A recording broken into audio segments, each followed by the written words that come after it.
It might be yours, it might be his. I know you'll stick around, she said coldly. So I waited for the test and walked away. Now she's alone, pregnant, and her family's demands mean nothing to me. Hey viewers, before we move on to the video, please make sure to subscribe to the channel and hit the like button if you want to see more stories like this. Thanks. Hey Reddit, I need to get this off my chest. It's been a wild ride, and honestly, typing it out feels like closing the book on a chapter one never saw coming. I'm 28, and for the past 3 years, I've been in what I thought was a solid relationship with Emily, 27. We met through mutual friends at a casual get-together in the city where we both lived. She was outgoing, funny, and we clicked right away. I was the steady type, good job in tech support, reliable, always planning ahead. She worked in marketing, a bit more free-spirited, but I figured opposites attract, right? From the start, I was all in.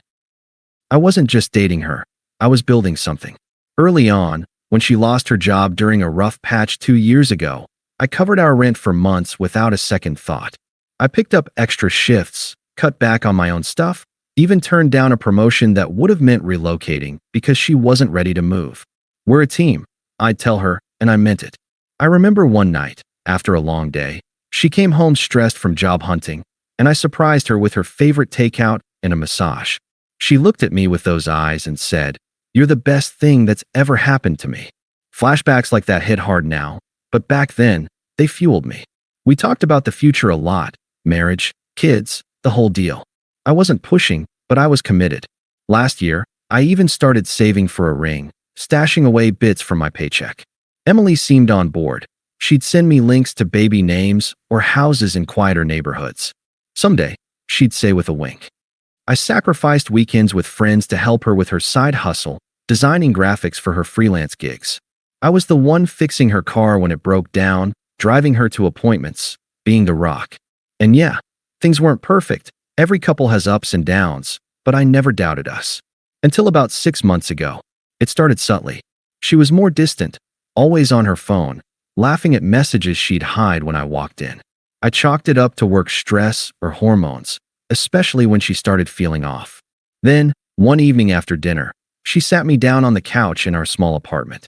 Her face was serious, but there was this spark in her eyes, like she was excited. "I'm pregnant," she said simply. I was overjoyed. Floored, actually. My heart raced. I jumped up, hugged her tight, spinning her around gently. "This is amazing. We're going to be parents." I babbled about everything. Doctor's appointments, nursery ideas, how I'd step up even more. That night, I couldn't sleep. I lay there planning. The next day, I called my boss about paternity leave options, started researching baby gear. I even surprised her with prenatal vitamins and a little onesie that said "Future Adventure Awaits." Emily smiled, but looking back, it was forced. She thanked me, but there was no real warmth. Still, I dove in head first. I cooked healthier meals, rubbed her feet when she complained of swelling, and talked endlessly about our little family. "I'll be the best dad," I promised her one night, my hand on her barely showing belly. She nodded, but her eyes drifted. For weeks, I was in bliss mode. I told my close friends, my parents. They were thrilled. I envisioned teaching our kid to ride a bike, family trips, all of it. Emily went along with it, but she skipped a couple of checkups, saying she was busy. I offered to go with her every time, but she'd wave me off. "It's fine, babe. Just routine." I trusted her, why wouldn't I? I'd given everything to this relationship, and this baby felt like the payoff. Little did I know, it was all built on sand. About a month after the announcement, things escalated. She started staying out later, claiming girls' nights or work events. I'd wait up, worried about her and the baby, but she'd brush it off. One Friday night, she came home late, smelling faintly of cologne that wasn't mine. I confronted her gently. "Hey, everything okay?" But she snapped, "Can't I have space?" That stung, but I backed off, not wanting to stress her during pregnancy. The mistreatment ramped up, snide comments about my boring routine, how I was always hovering. I felt like I was walking on eggshells, but I endured it for the sake of our future. I reminded myself pregnancies can be tough on moods. If only I'd known the truth was festering underneath. Then came the bomb. It was a quiet Tuesday evening. I'd just gotten home from work, carrying groceries for a nice dinner I planned to cook. Her cravings had been all over the place. Emily was sitting at the kitchen table, scrolling through her phone, not even looking up when I walked in. I set the bags down and kissed her forehead. How was your day? Baby kicking yet? She put her phone down slowly, face blank. No tears, no nerves, just this cold, detached stare. We need to talk, she said, gesturing to the chair across from her. I sat, heart sinking a bit. What's up? Is everything okay with the checkup? She leaned back, crossing her arms. The baby's fine. But there's something you should know. I've been seeing someone else. Jake, from work. It's been going on for a few months. The room spun. I gripped the table edge, staring at her. What? Emily, what are you saying? She shrugged, like it was no big deal. It started as flirting, then more. I didn't plan it, but Jake gets me in ways you don't. He's exciting, pushes me out of my comfort zone. With you, it's just safe. Predictable. I felt like I'd been punched. But the baby, our baby. How could you? That's when she dropped the real hammer, her voice steady, almost smug. It might be yours. It might be his. I know you'll stick around to find out, though. You're a good guy like that. I sat there numb. A good guy? Emily, this is our life. I've been planning everything around this child, around us. She rolled her eyes slightly, picking up her phone again as if bored. Look, I was confused. You were always so focused on the future, the stability. Jake makes me feel alive, like I'm not just settling. But yeah, the timing overlaps. We'll do a test after the birth, or whatever. Until then, you can help out. I mean, you love me, right? This doesn't have to change that. Her logic twisted like a knife. Help out? You're telling me you've been cheating for months, and now I might not even be the father, but I should just wait around. Exactly, she said, smirking a little. You're responsible. Jake's fun, but he's not the type to step up like you. I figured you'd understand. It's not like I meant to hurt you. Blame the hormones, or whatever. But come on, don't make this dramatic. We can co-parent if it's yours, or figure it out. I searched her face for remorse, but there was none. Just entitlement, like I owed her my loyalty even after this. And if it's not mine, what then? She waved a hand dismissively. Then you're off the hook. But until we know, let's not rock the boat. Pass me those groceries. I could use a snack. That was it. No apology, no tears. Just cold calculation, treating me like a backup plan. The betrayal burned. Outrageous, undeserved after everything I'd poured in. She'd humiliated me, made me feel like a fool for my commitment. But in that moment, I didn't explode. I just nodded slowly, stood up, and started unpacking the bags in silence, my mind racing.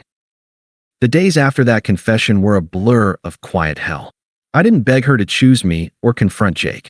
I knew that would just feed her smugness. Instead, I detached, calmly, methodically. That night, after she went to bed early, I sat on the couch staring at the wall, replaying every sacrifice. The extra hours at work for our future, the nights I held her through her anxieties, the dreams I'd built around a family that might not even be mine. Confusion hit hard. How could someone I'd loved so deeply turn so cold?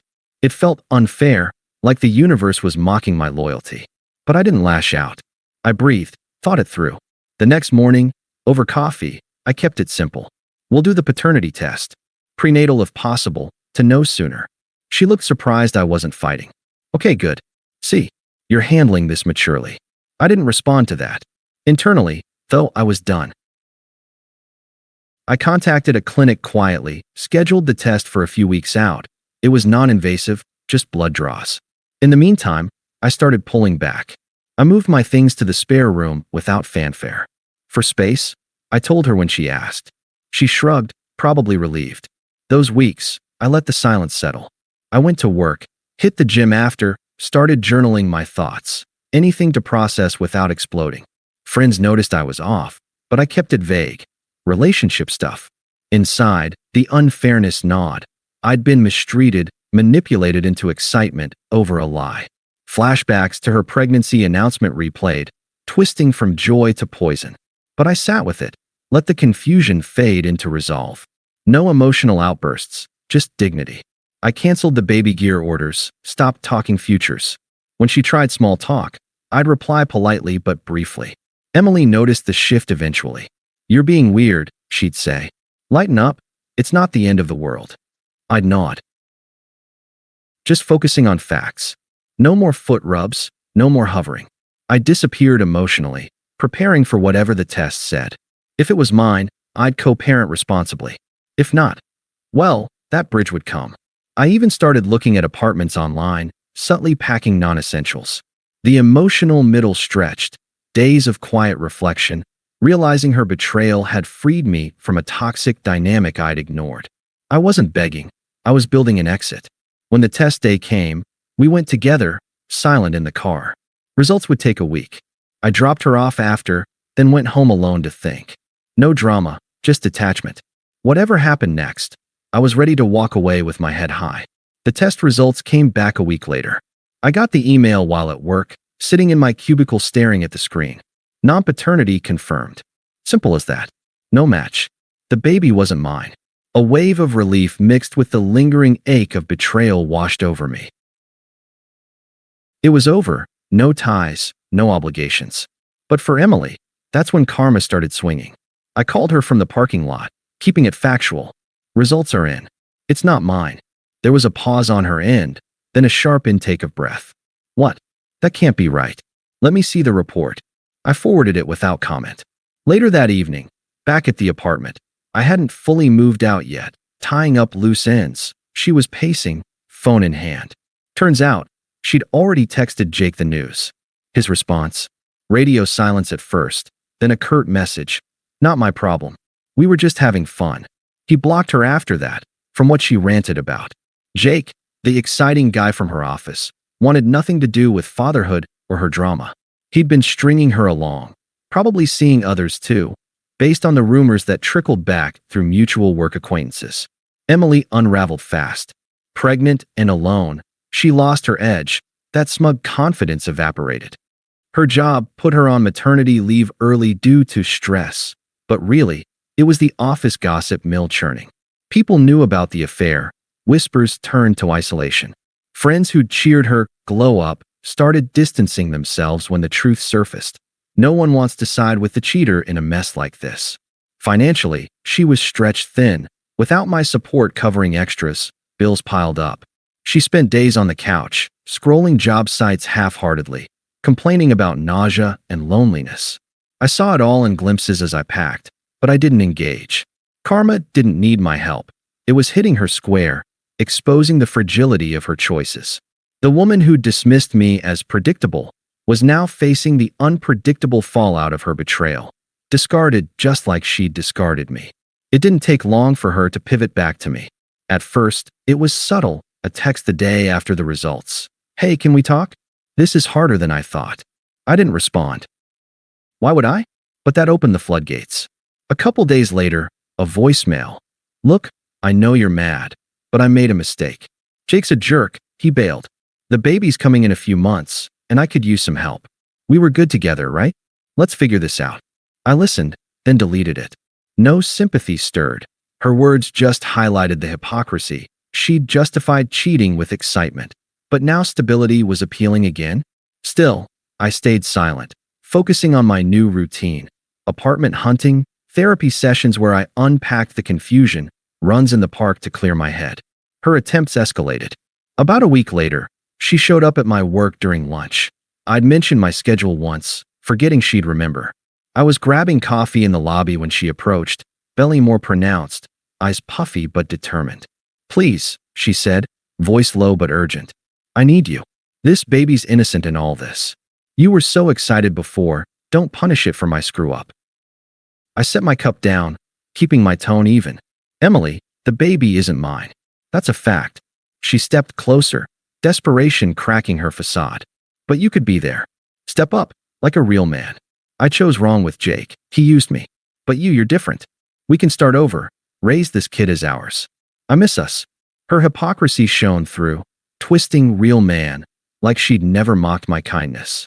No, I said simply. That's not my path anymore. She flushed, anger flickering. So that's it. You're just gonna abandon me? After everything. I didn't abandon you, I replied calmly. You chose this. Good luck. I walked away, heart pounding but head high. She didn't follow. Then came the toxic reinforcements. Her family, never my biggest fans, always pushing her toward better, got involved. First, a call from her sister, Mia, 2 days later. Hey, it's Mia. Emily's a mess. You need to man up and help. Family's family, even if the kid's not yours biologically. I almost laughed at the entitlement. Mia, respect my boundaries. This isn't my responsibility. She huffed. You're heartless. Mom wants to talk too. Click. The next evening, her mom texted, shame on you for leaving her high and dry. We raised her to expect better from men. Call her back. I blocked the number. But Emily wasn't done. Her attempts turned frantic, a barrage of messages over the next week. Please, I'm scared. Doctor says I need support. Then angrier. Fine, ignore me. But you're proving you're not the good guy I thought. One night, she showed up at the apartment unannounced. I'd given her a key back, but she used a spare. I opened the door to her standing there, tears finally flowing. Let me in. We need to hash this out. I blocked the doorway. No, Emily. We're done. She pushed past slightly, voice rising. You owe me. I gave you 3 years. Now I'm alone because of your stubbornness. Jake's gone. Friends think I'm trash. Help me fix this. Her true colors emerged, manipulative, blaming me for her consequences. I don't owe you, I said firmly. Leave, or I'll call someone. She stormed off, slamming the door. The pleas devolved into rage-filled voicemails. You're a coward. Enjoy your lonely life. I documented it all, just in case, but stayed detached. Her desperation only solidified my resolve. She was irrelevant now, a chapter closing. The final nail came about a month later, right as I was settling into my new place. A quiet studio across town, fresh start. I'd blocked Emily everywhere, but her family persisted. One afternoon, my phone rang from an unknown number. I answered cautiously. It's Emily's dad, the gruff voice said. We need to talk, son. She's struggling, prenatal classes alone, bills stacking. The baby's due soon. You gotta step up. Be the bigger person. I paused, gathering my thoughts. This was it, their last-ditch demand, toxic and unpleasant, guilting me like I was still tethered. But I was free, thriving. A promotion at work, new friends from the gym, even dipping into dating with someone genuine who valued loyalty. Emily's chaos was a distant echo. Sir, I said calmly, my only responsibility was to the possibility of my child. That possibility is zero. I am protecting my peace by ending this conversation. Do not contact me again. There was sputtering on the other end. Wait, you can't just... I hung up, blocked the number. No anger, no elaboration, just firm boundaries. In that moment, I felt the power reversal. She was desperate, unraveling, while I'd built a life where she held no sway. Her attempts were powerless. I was emotionally evolved, focused on my future. If she saw me now, happy, unburdened, she'd realize what she'd lost, but it didn't matter. She was irrelevant to my happiness. Reddit. Was I the asshole for cutting ties completely? Looking back, the betrayal was infuriating, but walking away with dignity led to this peace. Thanks for reading. Hope this helps someone else spot the red flags. Thanks for watching. Make sure to subscribe to the channel and hit the like button. What do you think about this story? Share it in the comments.